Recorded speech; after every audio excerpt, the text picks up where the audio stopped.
Hello Beauty News family, welcome to a little impromptu video. We wanted to have a chat about something that's been happening recently in the, I suppose, beauty health sphere.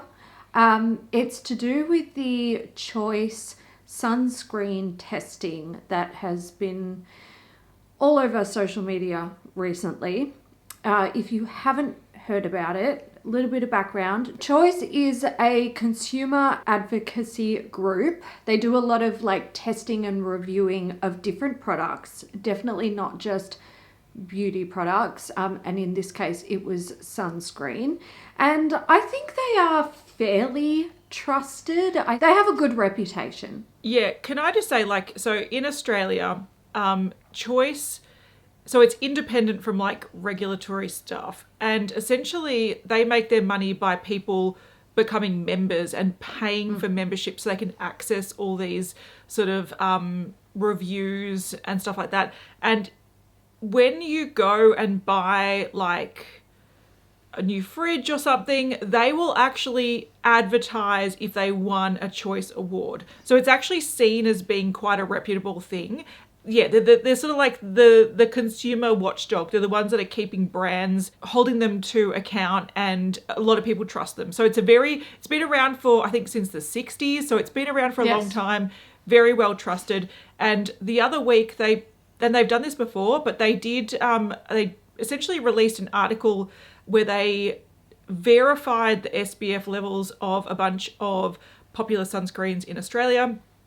And a lot of them actually didn't meet the requirement that they have on the bottle. Now, a little bit more background to this. In Australia, since we actually have very high rates of skin cancer, sunscreens are held to a sort of therapeutic level. It's not considered just a consumer good. It's considered something that's more akin to medicine or preventative medicine. So in Australia, we have some of the strictest sunscreen regulations because it is seen as a way to prevent skin cancer. So to get sunscreen sold in Australia, you need to go through quite a lot of testing and regulations to sell it in our market. So it is actually a really big thing to find out that a whole range of sunscreens are not meeting the label that they have, because it's a big no-no in Australia. So the biggest thing that has come out of this and the biggest controversy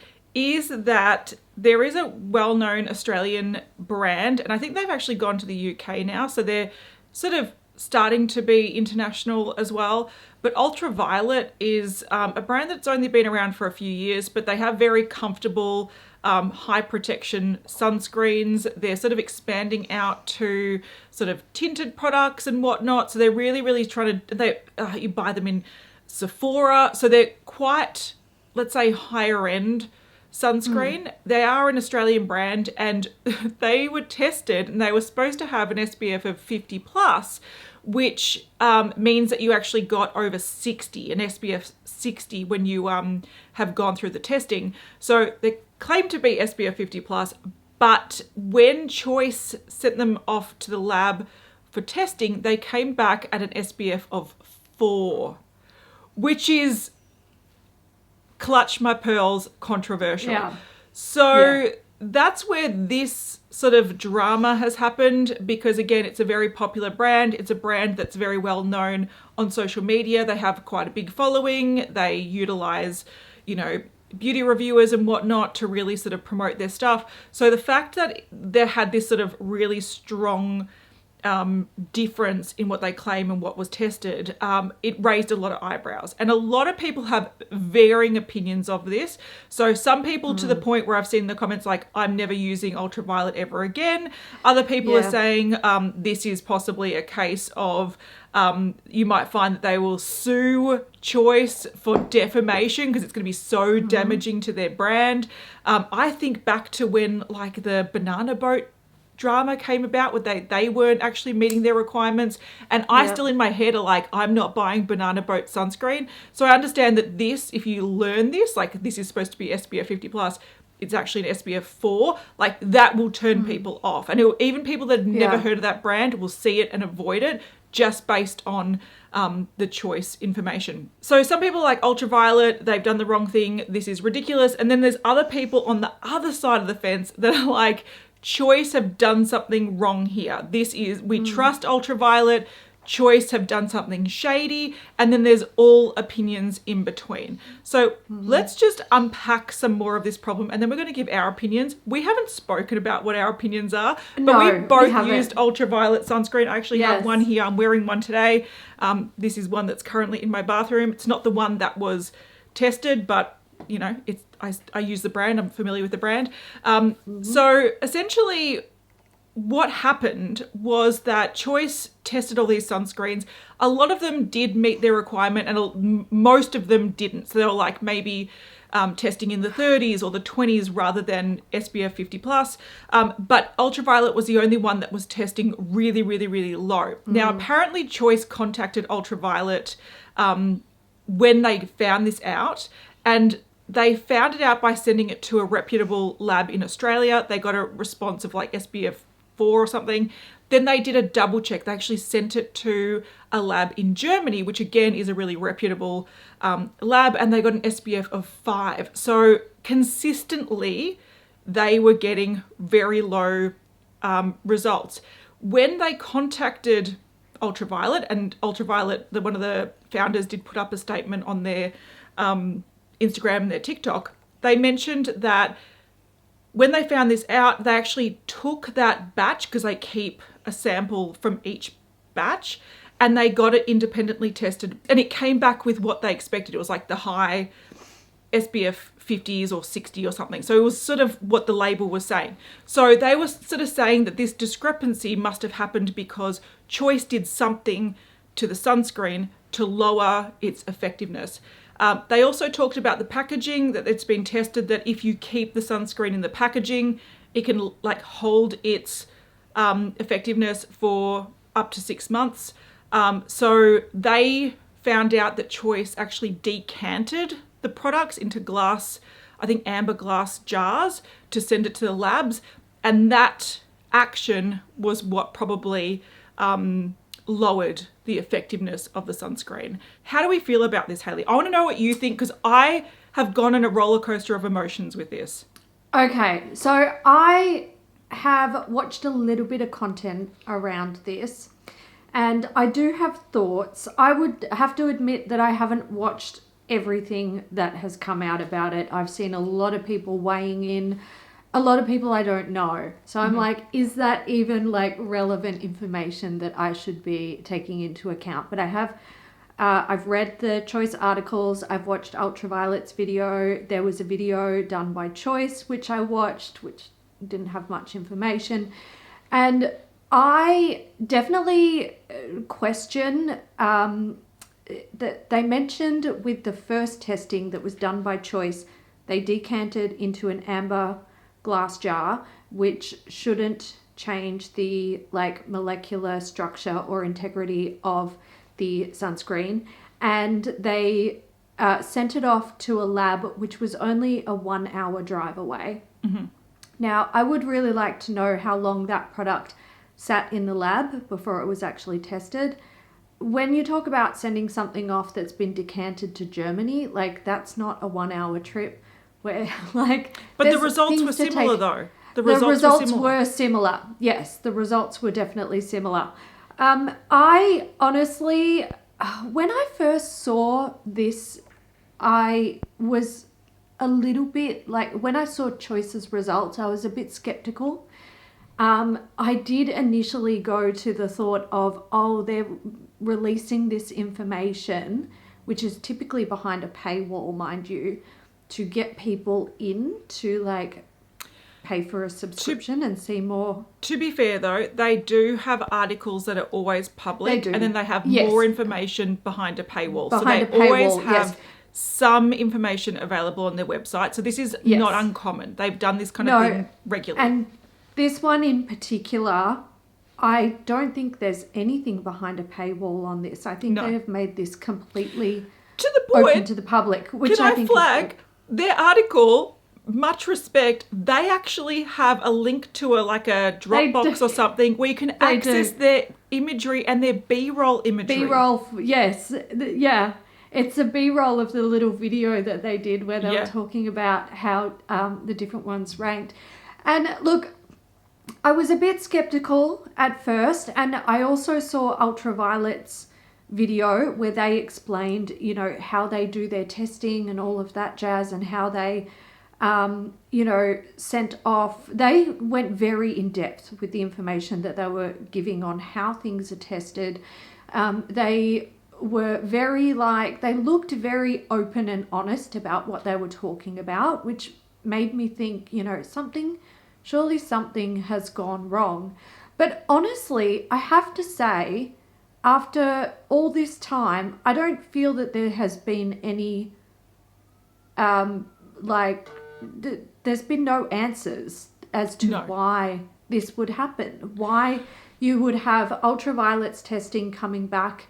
And Ultraviolet provided all of the receipts on their own testing, which Choice came back and did as well. They released released the reports from the labs because people were questioning the labs that they went to, and apparently they were like reputable labs that would that the TGA would accept the reports to verify the level. So they did the right thing. But I feel like there's been no resolution to this. Like, we're still sort of up in the air with it.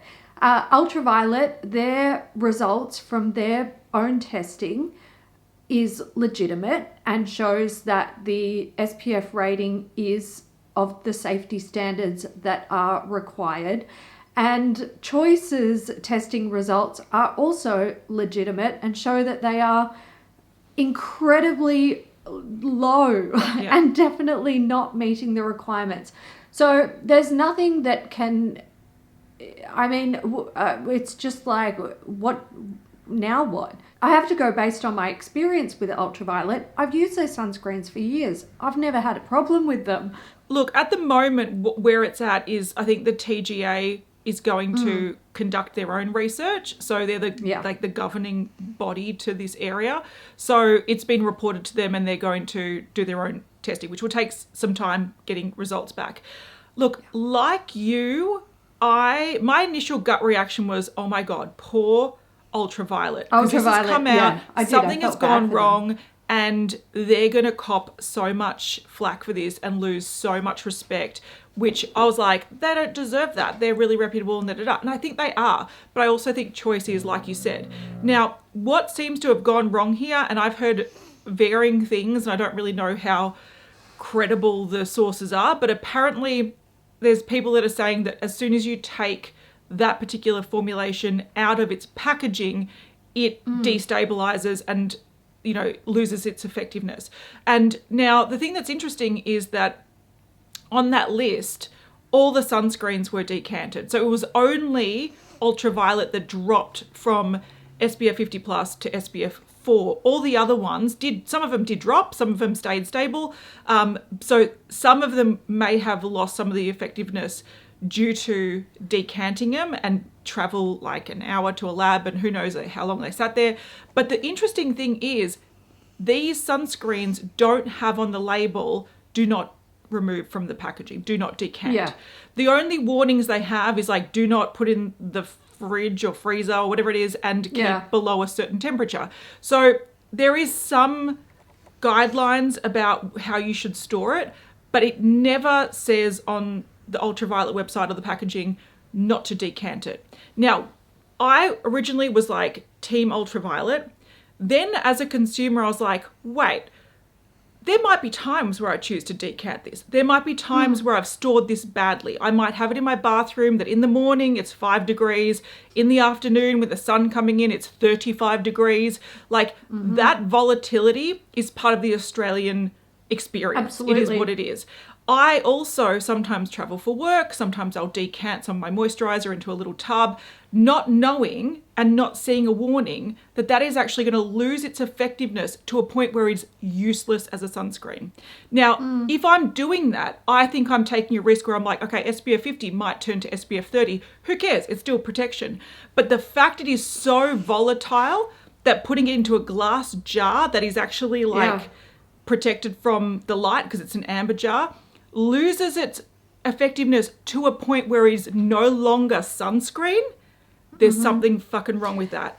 And that's where a very I think, good point. Yeah, that's where I think that SPF ratings, which there's videos online, I'm going to point you to Lab Muffin Beauty Science, who talks about how SPFs are sort of tested. And there are issues with some labs coming back with higher results, lower results, depending on how they sort of eyeball the results. It's not quite like as foolproof as people think it is. And also apparently brands shop around and they find the lab that's got the highest rating. So they will then put a higher rating on their sunscreens. So it's not as like, the industry isn't as like ironclad as consumers are led to believe. But what I've learnt from this is I believe there shouldn't just be a rating where it's about this is the SPF level. There should be a test about how volatile the formulation is, because one thing that there is the difference between the two, Ultraviolet had their bottle, which was from the same batch, in, let's say, optimal warehouse conditions, right? Probably in a dark cupboard, probably fairly climate controlled, versus someone depotting it for an hour drive or whatever, and which is the lab requested it to be like that or something, and putting it in to a lab. How can it change? So like that shows you, in my opinion, optimal storage conditions versus suboptimal. But the fact that it's not just gone like the other ones from 50 to like 25, it's gone from 50 to 4. That sunscreen, I don't think should be on the market. But that's what's interesting, because I want to know what caused it to go from a theoretical 50 plus, let's give it the benefit of the doubt and say that it was 50 plus in its packaging, to a 4. Now, we do know that Choice purchase this sunscreen not directly from Ultraviolet but from a retailer, and we do know that it was within date and all of that stuff. But I'm just wondering now, like, what did the sunscreen go through to get from, Ultraviolet warehouse to retailer shelves?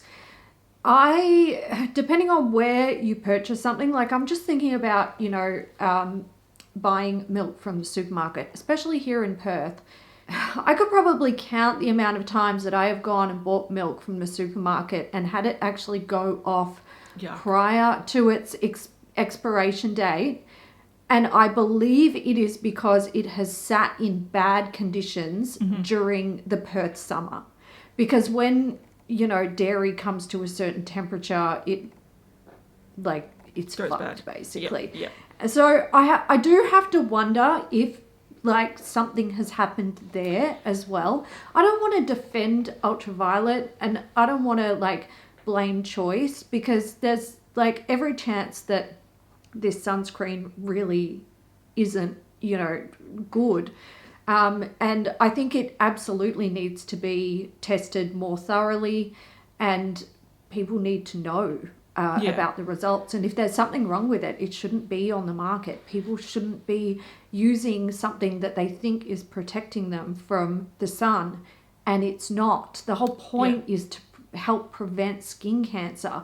But when you talk about 50 plus, which is actually an SPF rating over 50, I think it technically over has 60. to be over 60, to then going to 4, which is literally no coverage, it's more likely to help you burn than it is to actually protect you.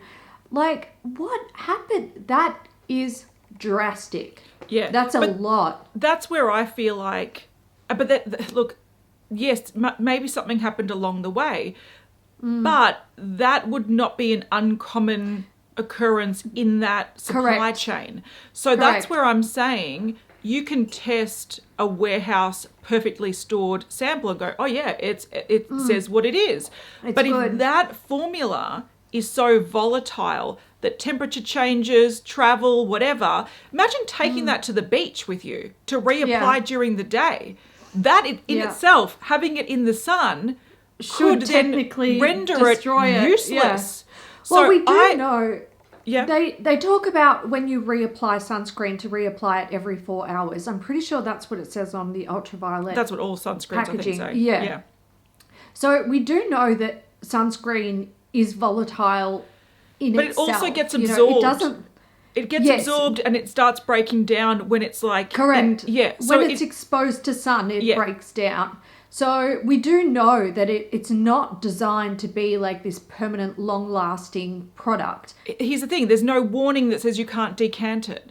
That's the thing. And also, other sunscreens that were decanted alongside it still kept their level of Survived. rating. Yeah. So to me, it says that there is something, and this is where I think the problem lies in my head is what Ultraviolet's doing, which I like, is that they're trying to create the most like comfortable sunscreens available. This particular one was like a mattifying one. They tried to create ones that people want to wear that feel a bit like skincare.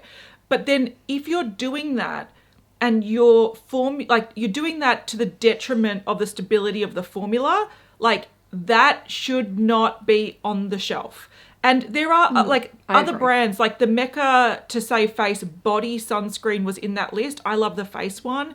The fact that one stayed sort of 50 plus shows you that you can still have good quality sunscreens that survive a bit of decanting, survive all that kind of stuff. People are mentioning that the ones that all dropped down fairly drastically were all zinc based.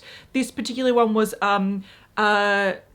mineral zinc based one. So I feel again, as people are getting a bit fancy with their formulas, my gut feeling is it's being you're compromising the stability of it. And I think in our climate, that should be a factor that people take into consideration when labeling a sunscreen. Because I don't think any party here did anything wrong. I don't think Ultraviolet was sticking with the regulations, which are you need to get this tested, you need to provide the report to get the label and da-da-da-da-da. They did that. But ultimately what this shows is that what is in the warehouse versus what is in your bathroom, in this instance, are vastly different. Thing.